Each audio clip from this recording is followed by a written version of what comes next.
Fabrice Coppola, bonjour. Bonjour. Alors, est-ce que Lufthansa, que vous représentez, a décidé de sacrifier l'aéroport de Strasbourg-Ensheim? Ah, pas du tout. Nous avons été déjà présents sur l'aéroport de Strasbourg-Ensheim.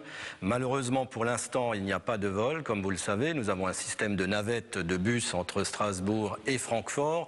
On a une situation un peu paradoxale de notre plus gros hub, qui est l'aéroport de Francfort, qui est juste à distance, je dirais, suffisante pour avoir un lien par voie terrestre et, je dirais, trop faible pour avoir un lien par voie aérienne. Donc, du coup, on est dans une situation où cet aéroport de Francfort fait une véritable concurrence et nos clients montent par bus. On n'a donc pas de vol au départ de Strasbourg. En revanche, avec votre groupe, puisque vous représentez également Suisse, Austrian et quelques autres, vous êtes de plus en plus présent à Mulhouse. Alors, effectivement, l'aéroport de Bâle-Mulhouse est depuis plusieurs décennies un aéroport que nous desservons de façon très présente et assidue, avec des vols vers Francfort, vers Munich, avec des vols directs de Suisse, avec des vols aussi de Austrian Airlines qui vont sur Vienne, c'est-à-dire nous avons un système de transfert vers nos plaques tournantes pour desservir le monde entier.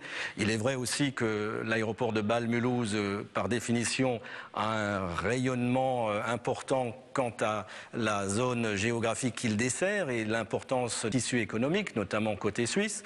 Donc, on y est très présent et on y investit toujours plus puisqu'on va ouvrir une nouvelle ligne sur Francfort, du moins une fréquence supplémentaire à compter de l'horaire d'hiver, c'est-à-dire à compter de début novembre. Ce sera un 5e vol quotidien sur Francfort. Alors, on parle aujourd'hui dans l'actualité d'entente entre les compagnies aériennes. On pourrait presque penser que vous êtes partagé l'Alsace avec Air France, vous au sud, eux au nord.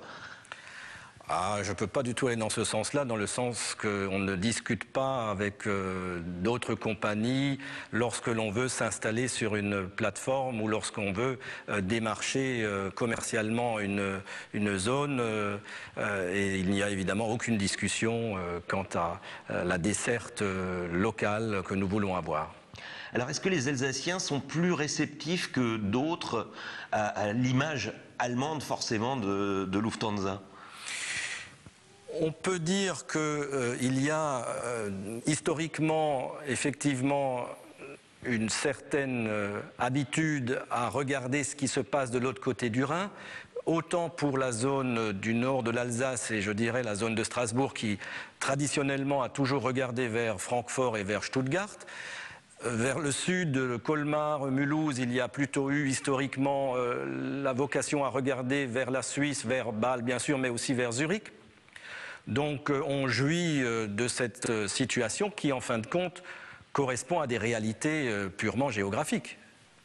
Alors, Lufthansa était précurseur en matière de low cost avec une filiale qui s'appelait Condor. Pourquoi avoir abandonné ce qui aujourd'hui cartonne ?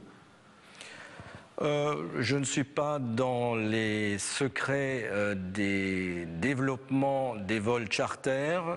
C'est un sujet que je ne maîtrise pas chez Lufthansa. Il est vrai qu'il y a maintenant quelques années, nous avons vendu notre département vol charter, c'est-à-dire Condor, à une entreprise qui s'appelle Thomas Cook. Et nous n'avons plus de solution charter, donc dit de vol vacances. Ceci dit, nous avons un réseau très important sur le monde entier, non seulement Lufthansa, mais l'ensemble du groupe Lufthansa. Et je dirais que nous desservons de façon très forte l'ensemble des destinations que recherchent nos clients. Alors forcément, vous ne vous occupez pas de charter, puisque vous vous occupez en revanche des jets privés pour l'ensemble de la France. Et ça, c'est un marché qui continue à se développer ? Exactement, c'est un marché qui est très porteur, dans lequel Lufthansa a voulu investir. Et cela fait maintenant 5 années que nous avons pris cette décision et nous avons investi dans une flottille de jets privés.